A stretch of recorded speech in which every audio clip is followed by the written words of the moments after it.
meningkatnya tenaga fisik secara spontan di luar kesadaran, serta dorongan hati untuk tidak menyerah terhadap apa yang dihadapi adalah salah satu bagian dari tenaga dalam atau tenaga batin yang ada di dalam diri kita. Pada dasarnya, setiap orang memiliki apa yang disebut dengan tenaga dalam atau tenaga batin yang tersembunyi itu. Assalamualaikum warahmatullahi wabarakatuh. Apa kabar teman-teman? Semoga kalian selalu dalam keadaan baik-baik saja. Seperti biasa saya datang dengan membawa informasi-informasi untuk kalian ketahui. Dan jika kalian suka dengan informasi ini maka subscribe, like, komentar, dan bagikan informasi ini kepada teman-teman yang belum tahu. Tenaga dalam adalah tenaga yang asal munculnya dari dalam diri. Seseorang bisa disebut juga dengan tenaga batin yang bersifat tersembunyi. Berbeda dengan tenaga fisik, tenaga dalam ini tidak dapat ditentukan dari seberapa besarnya otot-otot pada tubuh seseorang, walaupun pada kenyataannya tenaga dalam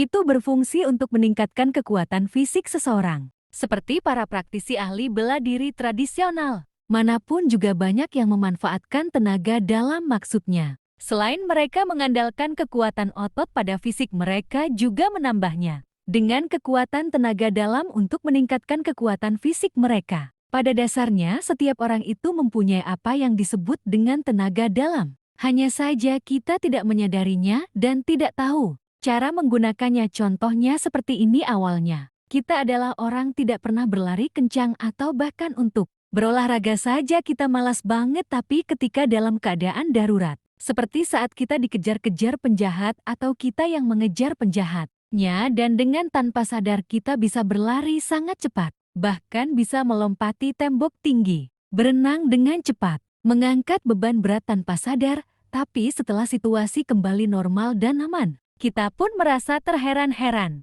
dengan apa yang barusan kita lakukan tadi. Itulah contoh tenaga dalam yang tanpa disadari aktif dan bangun pada diri kita. Sekarang bayangkan kalau kita sudah benar-benar bisa menguasai tenaga dalam. Pastinya akan sangat berguna dan menggunakannya kapan saja. Selain berguna untuk meningkatkan kekuatan pada fisik, tenaga dalam juga bisa dimanfaatkan untuk mendeteksi sebuah penyakit medis dan yang non-medis. Caranya yaitu dengan mengarahkan telapak tangan kita pada tubuh orang yang sakit dan dengan kepekaan batin kita maka akan ada suatu getaran yang saling bersentuhan. Teknik ini hampir sama seperti teknik terapi pengobatan prana yang mendaya gunakan energi kehidupan yang diberikan kepada orang lain. Bisa untuk mendeteksi energi pada sebuah benda yang mengandung energi gaib. Caranya yaitu arahkan telapak tangan kita pada sebuah benda dan dengan kepekaan batin kita maka akan ada suatu getaran atau hawa energi dari benda tersebut. Dan bisa juga digunakan untuk mendeteksi energi gaib pada suatu tempat. Caranya yaitu dengan arahkan telapak tangan pada suatu tempat yang ingin dideteksi aura energinya, lalu gerakan telapak tangan ke arah mana saja sambil dirasakan dengan kepekaan batinmu. Jika telapak tangan merakasan, hawa panas atau dingin atau berat seperti adanya suatu energi, maka disitulah sosok astral tersebut. Untuk cara seperti ini biasa hanya dilakukan oleh orang-orang yang sudah benar-benar menguasai tenaga dalam dengan sempurna karena bisa digunakan sebagai perisai gaib untuk melindungi diri dari serangan makhluk astral tersebut. Membangkitkan tenaga dalam pada umumnya bisa dilakukan dengan latihan olah pernafasan, yaitu pernafasan perut, pernafasan dada, pernafasan pundak, bisa juga dengan pernafasan diafragma. Meski tenaga dalam ini murni dan bisa dibangkitkan hanya dengan latihan rutin olah pernafasan, tapi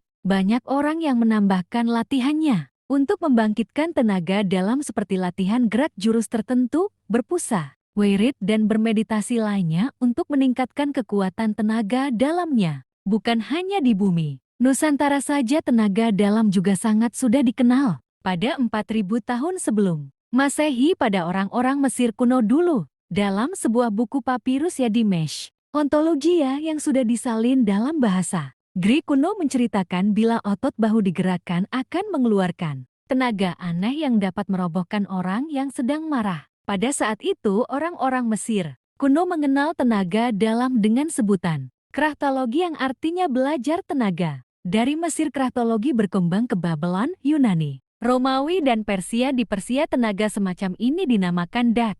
Dalam Dahtayana disebutkan bahwa suku Wak dan Persia terkenal dengan ilmu perang. Datus yaitu sebuah ilmu yang bisa merobohkan musuh dari jarak jauh. Orang-orang Tionghoa, Tarte, Patan dan Mogul juga mengenal beberapa silat yang dapat merobohkan orang dari jarak jauh. Di Tiongkok terkenal beberapa aliran silat yang mempergunakan tenaga dalam di antaranya, yaitu Gin Kuang dan Kue Kang dengan jurus Tinju dan Vi Kang dengan jurus terbuka. Jurus-jurus ini tersebar sampai Vietnam, Champa, Malaya, dan Indonesia. Di Indonesia tumbuh menjadi beberapa aliran. Di antaranya silat Mandar dari Sulawesi, silat Timpung dari Jawa Timur, dan silat Nampon dari Jawa Barat, dan lainnya. Tenaga dalam menjadi sesuatu hal yang masih sangat ingin dipelajari di zaman sekarang ini. Selain kekuatannya yang di luar nalar, tapi kegunaannya juga banyak membantu. Terlepas dari mengenai tenaga dalam itu juga masih banyak yang tidak mempercayainya. Dan mau percaya atau tidak itu adalah hak masing orang, tapi menurut saya pribadi, saya percaya tenaga dalam itu ada karena saya juga mempunyai pengalaman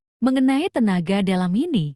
Tidak ada daya dan kekuatan apapun selain dengan kekuatan dan pertolongan dari Yang Maha Kuasa.